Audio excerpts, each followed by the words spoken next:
Seja bem-vindo ao projeto de 150 dias para crescer com os Salmos. Esse propósito nos foi direcionado pelo Espírito Santo, porque o livro de Salmos, por ele ser um livro formado por 150 textos, nos dá a oportunidade de ficarmos 150 dias, que corresponde a 5 meses, todos os dias tendo um relacionamento com Deus. Cada salmo nos dá a chance de conhecer mais a respeito de Deus.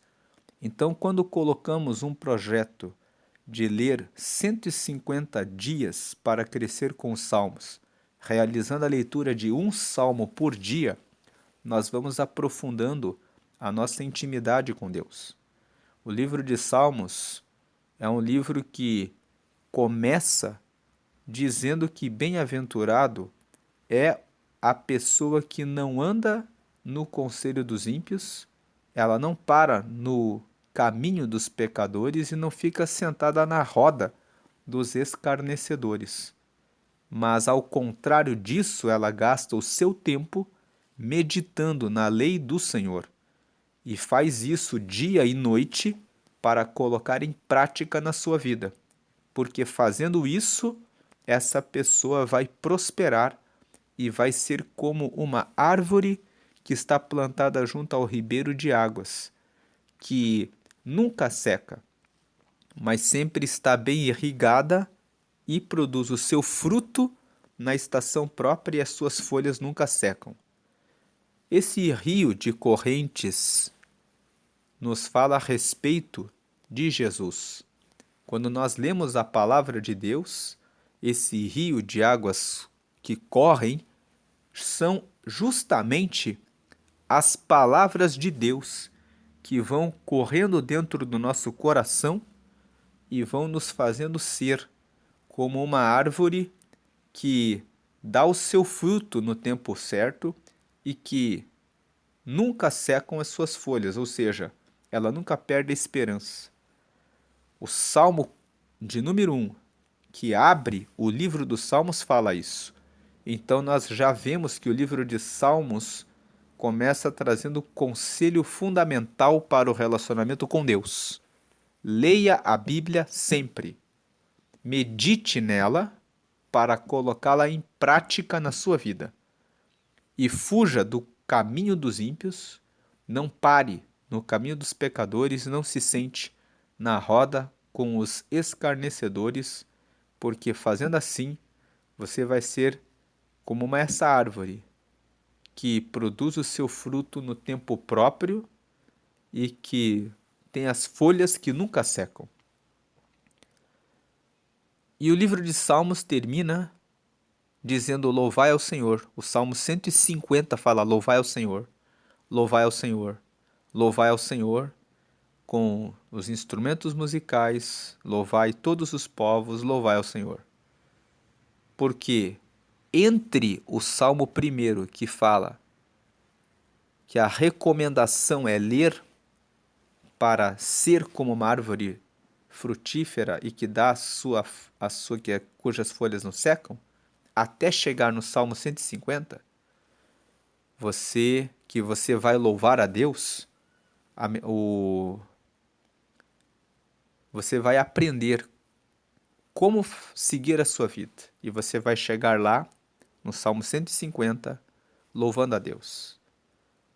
É por isso que o livro de Salmos, esse projeto de 150 dias para crescer com os Salmos, é um projeto que dá resultados práticos na nossa vida. Nós começamos com o conselho do Salmo 1, de lermos todos os dias a palavra. Começamos a ler, meditar e colocar em prática.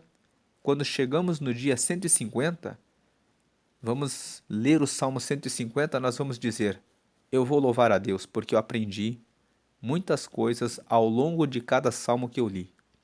Essa é a experiência que o livro de Salmos nos proporciona.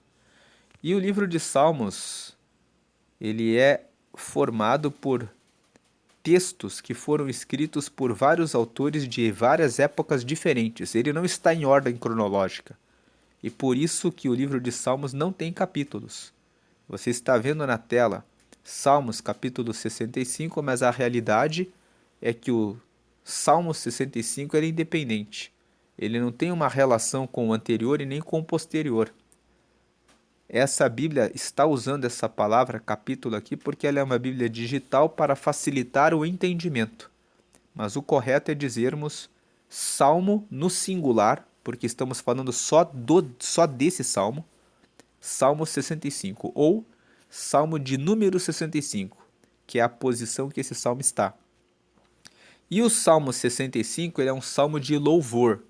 Ele é um salmo de honrar a Deus pelas maravilhas que Deus faz em nossa vida. Nós já temos dito aqui que existem salmos que confessam pecados. O Salmo 73, por exemplo, que nós vamos ler no dia 73 desse propósito, mostra Asaf pedindo perdão a Deus. Asaf era um líder de louvor no templo na época do rei Davi. Ele escreveu o Salmo 73, onde ele confessa que ele teve inveja das pessoas do mundo. Ele diz expressamente no Salmo 73: Eu olhei para os ímpios e tive inveja, e por pouco os meus pés quase resvalaram, até que eu entrei no santuário e entendi que eles passam. Mas ele fala que eu tive inveja, porque vi que tudo vai bem para eles. E eles se vestem do orgulho como se fosse um colar, andam de peito erguido como se nenhum mal lhes abatesse, e por isso eu tive inveja. Mas quando ele entra no santuário, ele lembra que nós temos uma alma e que tudo o que fizermos aqui nessa vida fica aqui com a nossa morte. Não levaremos nada. Então, no Salmo 73, nós aprendemos que podemos estar com Deus, mas podemos também sentir inveja de alguém. Somos pecadores. Somos dependentes da salvação de Deus. É por isso que precisamos dele, porque sem ele nós não conseguimos derrotar o mal que mora em nós. Então, nós encontramos salmos que fazem confissão de pecados.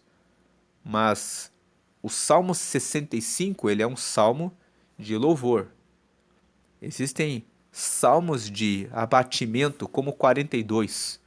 O Salmo 42 foi escrito pelos filhos de Corá. E eles escreveram assim: Por que está abatida, ó minha alma? Espere em Deus, pois eu ainda o louvarei. Estavam passando por uma situação de tristeza e de abatimento. Estavam fazendo uma autorreflexão, dizendo assim: por que ficar abatido, se eu posso esperar em Deus? Então nós temos salmos que trazem todas as situações da vida. Salmos em que precisamos de socorro, salmos em que estamos sendo castigados. O Salmo 44 fala a respeito do castigo de Deus. O salmista que escreveu o Salmo 44 foram os filhos de Corá que escreveram o Salmo 44. Eles dizem: o Senhor nos castigou, mas foi para o nosso bem. E eles vão contando como foram os castigos de Deus. Agora, também existem os salmos de louvor. E esse salmo que nós vamos ler hoje, antes de ler o Salmo 65, existem situações em que você se sente sozinho, em que você se sente sozinha. Talvez você esteja passando por isso nesse momento da vida, pensando que Deus abandonou você. Davi escreveu o Salmo 13, que é conhecido como Salmo do Desolado, onde ele estava em desolação. Ele escreve lá: Até quando o Senhor se esquecerá de mim? Para sempre, até quando eu clamarei e tu não me ouvirás? Então, Davi passou por esse momento difícil, onde ele orava e parecia que a resposta de Deus não vinha. Mas ele escreveu o Salmo 13 e ele terminou o Salmo dizendo: Mas eu louvarei ao Senhor e ainda cantarei a sua salvação. Ele termina o Salmo do desolado dizendo que pode parecer que Deus não está me ouvindo, mas ele ainda me ouvirá. E o Salmo 13 está na Bíblia para ser um recado de Deus para você que está passando por uma situação difícil e pensa que Deus esqueceu você. você ainda vai cantar louvores ao Senhor. O Salmo 13 fala isso, e Deus está com você. Agora, o Salmo 65, que nós vamos ler agora, ele é um salmo de louvor. Veja o que ele fala aqui no versículo 1 e 2. A ti, ó Deus, espero o louvor em Sião, e a ti se pagará o voto. 2. Ó tu que ouves as orações, a ti virá toda a carne. Ele está dizendo, a Deus se espera o louvor em Sião. Sião é um monte que fica em Jerusalém. Você vê muitos salmos falando, vamos louvar em Sião, de Sião virá o socorro, a nossa esperança está em Sião. É porque Sião é o monte onde o povo de Jerusalém busca a Deus. Então ele está dizendo aqui o salmista, a ti, ó Deus, espera o louvor em Sião. Ele está dizendo que o Senhor está no céu e o Senhor espera receber o louvor em Sião. Em Sião o povo vai lá para buscar a Deus. E o Senhor é digno de aguardar o nosso louvor, e a ti se pagará o voto. Ele está dizendo, não vamos fazer votos para nenhum outro Deus. É a ti que se pagará o voto. Nós vamos fazer o voto apenas para Deus. Existem pessoas que fazem votos para santos, para imagens de escultura, para Pedro, para João, para Antônio, para Aparecida. Mas se você tem feito isso, saiba que a Bíblia condena isso claramente. Nós vamos chegar no Salmo 115, e lá está escrito que as imagens têm olhos, mas não veem, ouvidos, mas não ouvem, boca, mas não falam, nariz, mas não cheiram, mãos que não operam e pés que não andam. Deus está vivo. E o seu Filho, que é o Deus Filho, o Deus encarnado, Jesus, ressuscitou e está do lado de Deus, e ele ouve as nossas orações. Todas as nossas orações e os nossos votos devem ser feitos a Jesus. Então, a ti, ó Deus, espera o louvor em Sião. Sião pode significar o lugar em que você adora a Deus. O povo de Israel adorava no Monte Sião, em Jerusalém. Mas podemos ler assim: a ti, ó Deus, espera o louvor no meu canto de oração, naquele meu quarto onde eu fecho a porta e falo com o Senhor. Espera o louvor lá, eu vou louvar o Senhor, e a ti se pagará o voto. Versículo 2: ó tu que ouves as orações, a ti virá toda a carne. Então ele está dizendo, o Senhor vai receber todas as pessoas. Seremos um dia colocados diante dele e seremos julgados. Os que estiverem no livro da vida, o que é o livro da vida? É um livro que está no céu, onde estão os nomes dos que recebem Jesus, dos que receberam Jesus. Se você ainda não recebeu Jesus, você precisa recebê-lo no seu coração. Para isso, basta você dizer, Senhor Jesus, eu te recebo como meu Senhor e Salvador. Escreve meu nome no livro da vida que está no céu, e me dá o teu Espírito Santo para te seguir. Falando essas frases, você está recebendo Jesus no seu coração e na sua vida. Está pedindo para anotar o seu nome no livro da vida que está no céu, que vai colocar você na frente dele para morar com ele para sempre. Está pedindo para receber o Espírito Santo, que é o próprio Deus morando em você. Então o versículo 2 fala, ó tu que ouves as orações, a ti virá toda a carne. Ele está dizendo, o Senhor é todo poderoso, todos terão que ir até ele e comparecer diante dele. Agora ele fala no versículo 3, está em outra cor para destacar, prevalecem as iniquidades contra mim, mas tu perdoas as nossas transgressões. O que ele está dizendo? Prevalece a iniquidade contra mim. Ele está dizendo, os pecados prevalecem contra mim. Quando eu sinto vontade de pecar, de falar alguma coisa que é ruim, de fazer alguma coisa ruim, muitas vezes eu caio. Prevalecem as iniquidades contra mim. As minhas vontades de fazer a coisa errada, que são as vontades de praticar a iniquidade, prevalecem contra mim. Mas tu perdoas as nossas transgressões. Só Deus pode perdoar pecado. Nós somos pecadores por natureza. Então, aqui no versículo 3, ele está dizendo que o motivo de dar glória a Deus. Veja que ele fala assim, ó, no versículo 2: Ó tu que ouves as orações, é Deus que escuta as nossas orações, a ti virá toda a carne. Todo mundo vai comparecer diante dele. E, no versículo 3, prevalecem as iniquidades contra mim. Eu tenho vontade de pecar o tempo todo, mas é tu que perdoa as nossas transgressões. Por isso, você precisa receber Jesus. Se você não fez essa oração ainda, volte o vídeo, quando eu falei da oração, e repita aquela oração e receba Jesus no seu coração, porque é Ele que perdoa os nossos pecados. Quando você recebe Jesus, você recebe o perdão dos pecados. Agora veja o versículo 4. Né? Ele fala, no 3, ele acabou de falar que é bem-aventurado que prevalecem as iniquidades contra mim, mas é o Senhor que perdoa as nossas transgressões.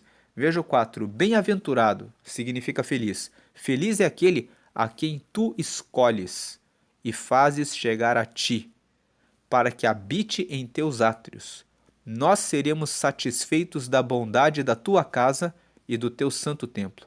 Ele fala, feliz é aquele que é escolhido por Deus para ficar perto dele, para morar, habitar nos teus átrios, significa para estar na presença dele. Onde é a presença de Deus?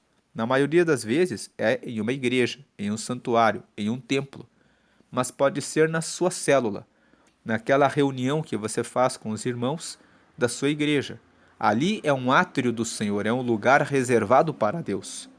Pode ser o seu quarto de oração. Então, bem-aventurado, feliz é aquele a quem tu escolhes e fazes chegar a ti, para que habite em teus átrios, para que esteja em oração, no quarto, na célula, na igreja. Nós seremos satisfeitos da bondade da tua casa. Ele está dizendo, nós vamos ficar satisfeitos. Deus, ele nos dá satisfação pela bondade dele e do teu santo templo. Versículo 5. Com coisas tremendas de justiça nos responderá. Ó Deus da nossa salvação, tu és a esperança de todas as extremidades da terra e daqueles que estão longe sobre o mar.